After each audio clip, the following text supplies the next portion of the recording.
аз уақыттың ішінде әлемді аузына қаратқан Дубай туралы біз не білеміз? Және нені білуіміз керек?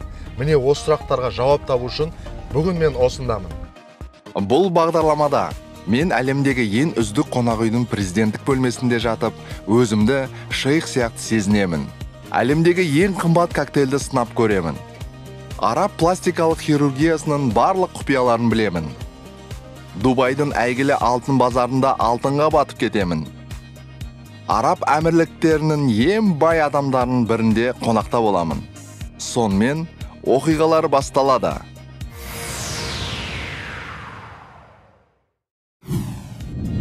Алматыдан 4 сағат ұшу, және мен Дубай қаласындамын.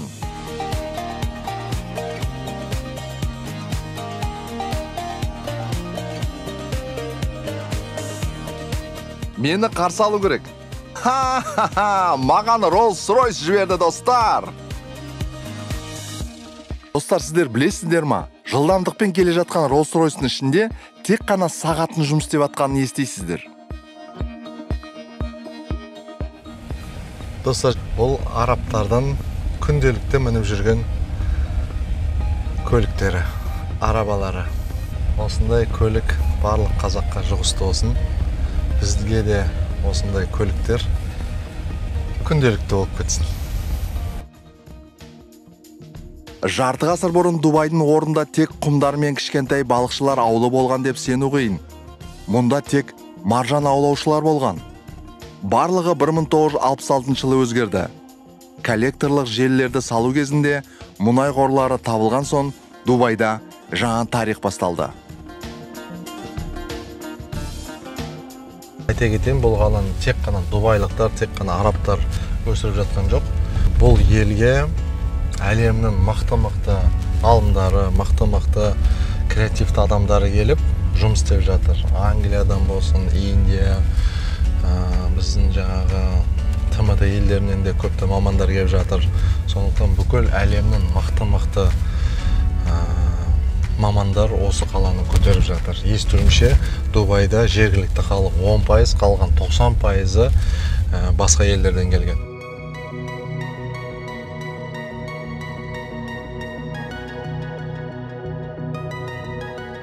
Салям, Ольга. Привет, Нурлан. Очень рада тебя видеть. Спасибо, что приехал в Дубай. Давай посмотрим, как он за 20 лет изменился. Әрине, шақырғаныңызға көп рахмет. Достар, менің әріптесім Ольга ханыммен бірге Дубайда тамашалаймыз. Рекордтар саны бойынша Дубай бүкіл планетаның алдында. Мұнда бәрі ең биік ғимарат, ең ірі сауда орталығы, ең үлкен су бұрқақ. Мен әрқашан 7 жұлдыз тек коньякта болатынына сенімді болдым. Қонақ үйде де бар екен ғой.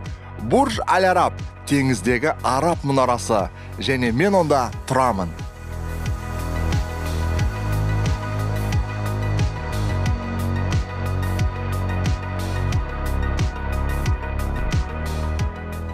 Достар, Париждің символы Эйфель мұнарасы болса, Астанада Бәйтерек, ал Дубай қаласының символы бұл Бурж Аль-Араб қонақ үйі. Әлемдегі 7 жұлдызды жалғыз қонақ үй.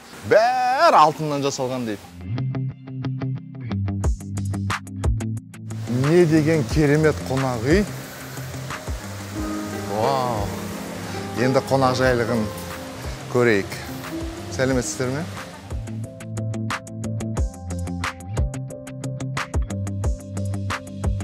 Бурж Аль-Арабқа қош келдіңіз. Рахмет. Өте жақсы. Рахмет. Кофелер күштігі. Маған президент нөмірге тапсырыс берілді деп айтты. Рас бекен, оны бірге көрейік. Жүріңіздер.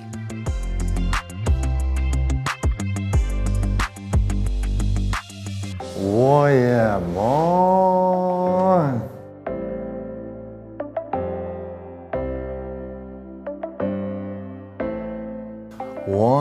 Ой-ой, не деген көрініс.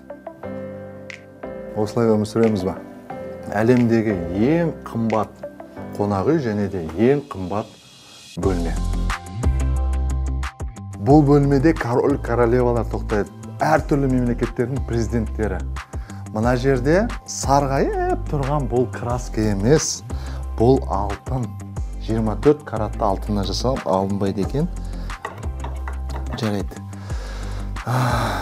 жүзім тегін.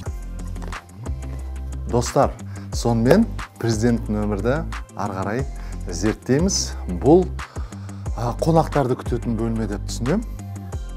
Күштеген.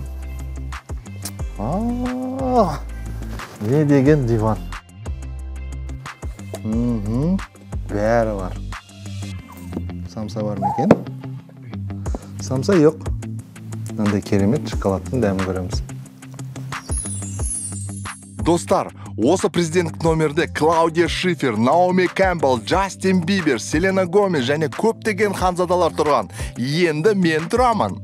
Дәл осылай мен сияқты диванда отырып, осындай керемет көңілсізге қарап отырған шығар.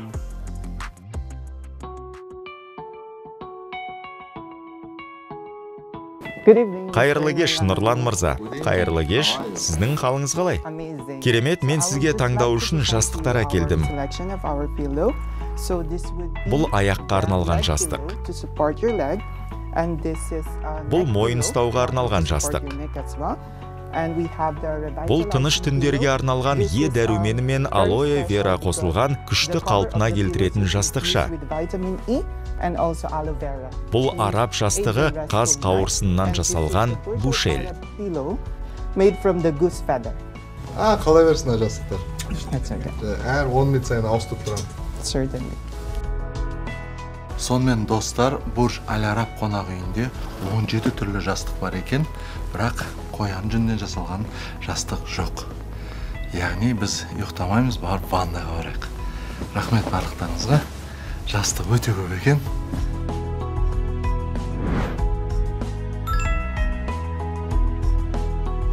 Жуынатын бөлмеде тосын сый дайындап қойыпты маған. Достар, президенттік джакузи осындай екен. Алтынға оралған джакузи. Бурж Аль Арабқа қонаққа келдіңіздер. Мен осындамын. 1 жыл қалдым осы бөлме.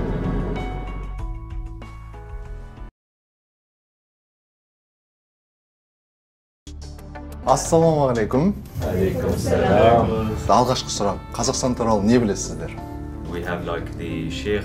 Шейхтер патша отбасы Қазақстанға аң аулауға барады. Қазақстанда өте әдемі таулар, жасыл желектер мен әдемі жерлер бар. Рахмет.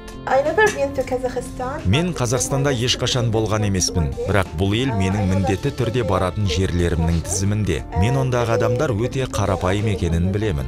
Оған қазақтардың мейірімділігіне байланысты көптеген туристер барады. Олар әртүрлі тілдер мен мәдениеттегі адамдарға қуанышты. Бұл қазір туризмі жақсы, қарапайым ел. Рахмет. Алматыға сапарым болған кезде маған ең әдемі жер Медеу болып көрінді. Мен бұл әсерлерді мәңгі есімде сақтап қалдым. Бір қызығы, онда ең үлкен қызыл алма бар. Сондықтан ол Алматы қаласы деп аталады. Алма атасы. Астананы көшірген кезде бірде-бір рет Нұр-Сұлтанда болған жоқпын. Бұл менің келесі сапарым болады деп ойлаймын. Бұл Дубай сияқты. Тек JBR секілді. Келіңіздер, біз күтеміз. Дубайда қанша жыл өмір сүресіз? 25 жыл біз осында тұрамыз. Ыстық емес пе? Өте ыстық, бірақ бұл жалғыз кемшілік. Біздің балаларымыз мұнда өте жақсы білім алуға мүмкіндік алды, және мемлекет үлкен қамқорлық жасайды. Менің қызым Эдинбургте оқып, мемлекет оның оқу ақысын толық төлейді. Менің барлық балаларым философия докторы болады деп үміттенемін. Бұны мен өте қалаймын. Мен жартылай грекпін, ал әкем грек. Бірақ бала кезімде ол Гурьевте, Қазақстанда тұрған. Я, сондықтан мен білемін, ол жерде адамдар өте қонақжай. Менің Қазақстандағы ең қымбатты адамдарым ол достарым шығар. Мен оларды тіпті бауырларым деп айтамын. Менде тіпті аттастарым да бар. Біз қаншалықты туған екенімізді білмеймін, бірақ біздің қалауымыз бойынша біз бір-бірімізге өте жақын елміз. Өте қуаныштымын. Алтын уақыттарыңызды бөліп келгендеріңізге көп рахмет. Арабша қалай болады? Келесі кездескенше деген. نشوفك على خير. Шуфак على خير. على خير, يا. Шуфак على خير. Мен де сіздерге бір қазақ сөз үйретіп жіберейін. Қанағаттандырылмағандықтарыңыздан. Қанағаттандырмаған. Стан. Стан, Қазақстан. Қанағаттандырылмағандықтарыңыздан ең ұзын қазақ сөзі менің достарыма оңай берілмеді. Қанағаттандырылмаған дикторларымыздан. Қанағаттандырылмаған дикторларымыздан. Достар, жалпы Дубайдағы алғашқы күн керемет өтті. Қазір 17 жастығы бар президенттік жатын бөлмеде ұйықтаймын. Ха-ха!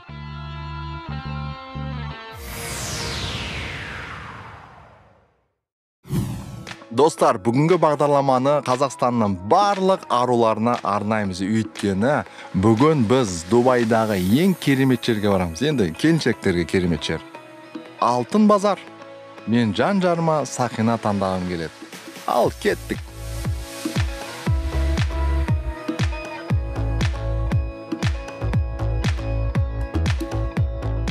Араб әйелдері күн сайын килограммдап мойнында алтын тағып жүреді екен.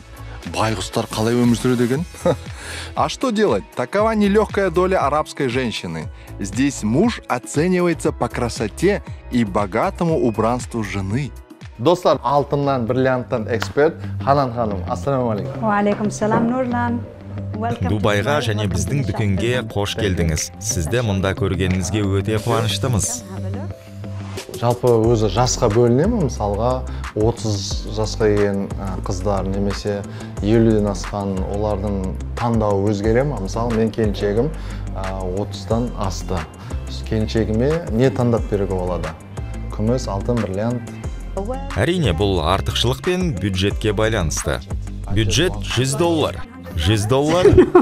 Бізде $100 да және $100,000 да алтын бар. Онда маған көмектесіп бересіз ба? Келіншегіме жүзік таңдап бересіз ба? Дәл қазіргі уақытта трендте қайсысы? Depends, of course. Бұл әрине сіздің әйеліңізге қандай түс ұнайтындығына, пішініне, үйлену сақинасына сәйкес келетініне байланысты. Сіз кез келген пішінді, түсті және алтынды таңдай аласыз, ақ немесе сары түсін. Сіздің әйеліңізде қандай артықшылықтар бар, оған қандай тас ұнайды деп ойлайсыз? Ол көп, ол мені көбірек жақсы көреді. Онда гаухар беріңіз, жарай ма? Қандай пішін мен түс? Бек. Сіздің әйеліңіз қаншалықты бақытты екен? Әдетте сатылымда 1-ден 3 каратқа дейінгі гаухар тастар бар. Ханан ханым, жалпы қанша карат болады бриллиантта? Карат сіз қанша төлеуге дайын болсаңыз, сонша болады. Мұнда бізде әртүрлі пішіндер мен өлшемдер бар. 1 карат, 1,5, 2,5, 5 карат және 10 карат. Кешіріңіз, айтыңызшы, мынау қанша тұрады? 10 карат 3,000-нан астам. Бізде әдемі келіншектерге бриллиантты тегін береді. Вау! Достар, мен келіншегіме Сақина сатып алдым. Ал қаншаға сатып алғанымда айтпаймын. Бұл құпия болып қалсын. Сіз мұнда қолма-қол ақшамен төлей аласыз, бірақ картамен әрине ыңғайлы. Мен солай істедім. Алтын мен бриллиант базарынан әйеліме жүзік сатып аламын деп шештім. Қалай? Сбербанктың Урбан картасымен бөліп төлеуге болады. Ханан ханым, соңғы сұрақ, Қазақстан туралы не білесіз? Well, whenever I hear Kazakhstan. Қазақстан туралы естіген сайын көршілерімді жылулықпен еске аламын. Олар осы елден. Бұл өте мейірімді, жанашыр және жомарт адамдар. Олардың арқасында мен Қазақстанға ғашық болдым. Ол жаққа тезірек барғым келеді. Араб әлемінде қазақтарды қарсы алуға әрқашан қуаныштымын. Бізге Қазақстанға келіңіз. Біз білеміз, қыздар сұлулыққа көп мән береді. Естуімше, Араб әмірлігінде пластикалық хирургия өте жақсы дамыған. Көрейік. Дубайда әсіресе әйелдер қауымында соңғы жылдары пластикалық операция жасау сәнге айналуда. Дұрыс па, дұрыс емес па, мен білмеймін, мен өзім қарсымын. Қазақ қыздарына пластика не үшін керек? Олар пластика сызақ өте әдемі. Барлық ер адамдар мені қолдайтынына сенімдімін. Қазір кезде түсінбейсің, қыздар ренжіп тұр ма, жоқ ботокс жасалған ба? Пластикалық хирургия клиникасына мен бара алмайды екенмін. Сондықтан Дубайда 20 жыл тұрып жатқан Ольга құрбым, досым баратын болды. Дәл қазір Ольга ханым араб келіншектерінің айтуы бойынша қолы алтын доктор Марияға барады. Мария, айтыңызшы, араб елдеріндегі әйелдер қандай процедураларды таңдайды? Араб елдеріндегі әйелдер терінің мінсіз күйіне қол жеткізуге тырысады. Сондықтан олар көптеген процедура жасайды. Олардың ішінде мысалы коллагенді ынталандыру, пилинг, филлер инъекциясы және ботулиниум токсины. Бірақ мен өз тәжірибемнен айта аламын, араб әйелдері негізінен денесінің контурлық пластикасын қалайды. Кейбіреулер қазір әйелдерге қысым көп деп санайды. Оларға үнемі пластикалық операция жасаңыз деп айтады. Сіз бұл туралы не ойлайсыз? Пластикалық операция жасауды қалау бұл біздің заманымыздың нақты эпидемиясы. Барлығы мінсіз болғысы келеді. Бірақ идеалы жоқ екеніне сенімдімін. Егер сіз өзіңіздің идеалыңызды іздесеңіз, онда пластикалық хирургия сізге көмектеспейді. Сіз тек қатты ашуланасыз. Мысалы, сіз біреуді керемет денемен кездестірдіңіз және сол адамға ұқсағыңыз келеді. Сіз мұндай формаларға ешқашан жетпеуіңіз мүмкін және тек көңіліңіз қалуы мүмкін. Бірақ біз сіздің денеңіздің керемет нұсқасын жасай алатынымызға күмәнданбаңыз. Тамаша, сізге араб ер адамы келіп, әйелімнен сұлу жасаңыз, немесе қазақтың ер азаматы келіп, әйелінің сыртқы келбетін өзгерту туралы өтініш қылса, сіз оларға қандай жауап бересіз? Маған мұндай көзқарас ұнамайды. Егер әйел пластикалық операция жасауды шешсе, онда ол ауырсынуды сезінеді. Оған басқа біреу емес, ол өзіне қамқорлық жасайды. Әйел мұны өзі үшін жасайды. Сондықтан мен әр науқастан сізге бұл пластикалық операция не үшін қажет деп сұраймын. Егер науқас мен қартайып жатырмын, күйеуім мені сүймейді, ол қазір бір жас қызға қарап отыр деп жауап берсе, мен онымен жұмыс жасамайтын шығармын. Бұл жағдайда мен не істесем де, бұл әлі де жеткіліксіз болады. Сіз тек өзіңіз үшін пластикалық операция жасайсыз. Бұл сіздің өз-өзіңізді бағалауыңызды арттыру құралы. Сіз оған моральдық тұрғыдан дайын болуыңыз керек. Дегенмен ерлер үшін әйелдердің құпиялары құпия болып қалғаны дұрыс. Не ғұрлым аз білсеңіз, сол ғұрлым жақсы ұйықтайсыз.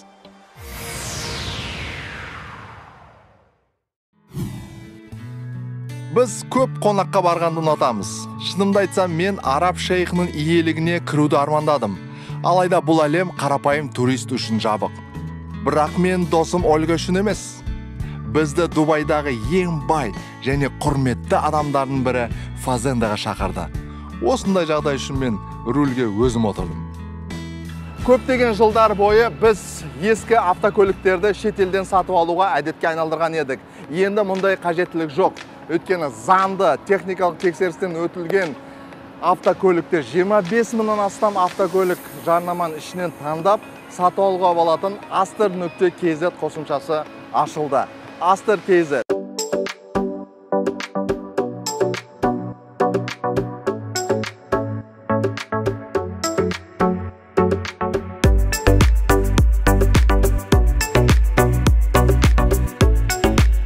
Нағыз араб шейхінің зәулім бақшасы. Али Шафар Дубайдың ғана емес, Біріккен Араб Әмірлігіндегі танымал тұлға.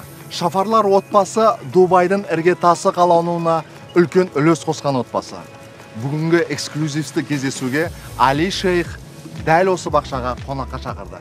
Жүріңіздер.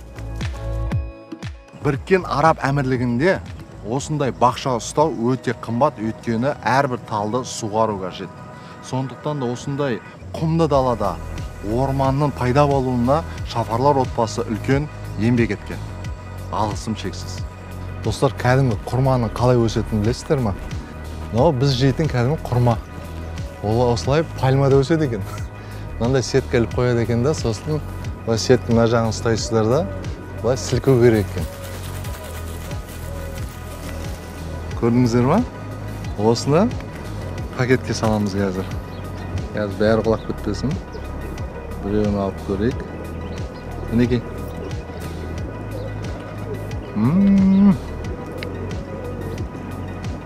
Өте дәмді. Көрдіңіздер ме? Осылай бізде өсе ме екен деймін де. Достар, араб шейхінің шаруашылығы маған туған Қазақстанымды еске салдырды. Австралия болсын, Қазақстан болсын, Араб әмірлігі болсын, барлық жерлерде қора кәзімдікей тауық кепе келдік. Бұл Араб әмірлігіндегі кішігірім тауық кепе. Жүріңіздер. Мен кішкентай кезімде өзім тауыққа құмармын. Қызылорда Шиелі ауданында тұрған кезде тауық көп ұстайтынмын. Бұл тауықтарды бізде ауылда үнді тауықтар дейтін. Кішкентай жұмыртқа жатыр. Жұмыртқа терген ең күшті. Мына жақта ешкі мен лақтар бар екен, жүріңіздер. Сәлем! Құлақтарың өсіп кетіпті. Ешкілер қызық екен, құлақтар ұзын. Сосын мүлдем шыбын жоқ. Ассалаумағалейкум. Алейкумассалам. Most welcome. Қалайсыз? Қош келдіңіздер. Сіз қалайсыз? Қалыңыз қалай? Жақсы, сіздікі қалай? Бәрі жақсы ма? Жақсы. Керемет, сізді көргеніме өте қуаныштымын. Бізде Қазақстанда бір сыйлығымыз бар, Али мырза. Ол Қазақ traditional. Мына бас киім ұстайтын. Please, present. Шакран.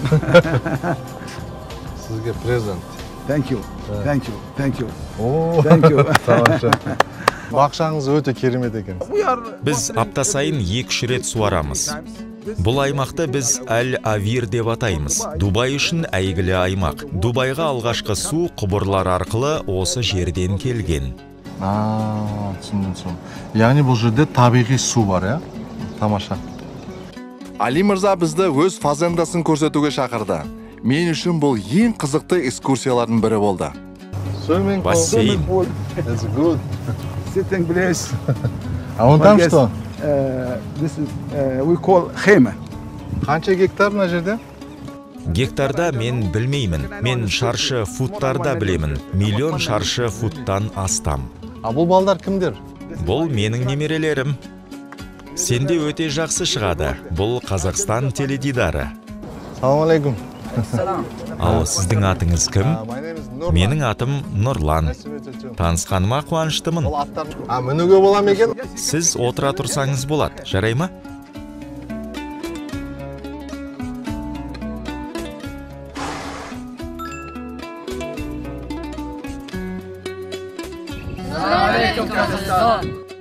Бұл керемет күн достық дастарханымен аяқталды. Али мырза көңілді және өте қарапайым адам екен. Мен тіпті араб шейхіне барғанымды ұмытып кеттім. Жақын достармен бірге ауылда отырғандай сезім болды. Дубайдағы менің оқиғаларым жалғасуда. Келесі бағдарламада кездескенше. Келесі бағдарламада мен нағыз шейхтің үйінде қонақта боламын. Яхта мен серуендеймін. Өмірімде алғаш рет фолингпен айналсамын. Түнде құмды далада багимен жүремін. Және де назар аударыңыз. Ең жарқын әсер Дубайда нағыз ет тағамынан дәм татамын.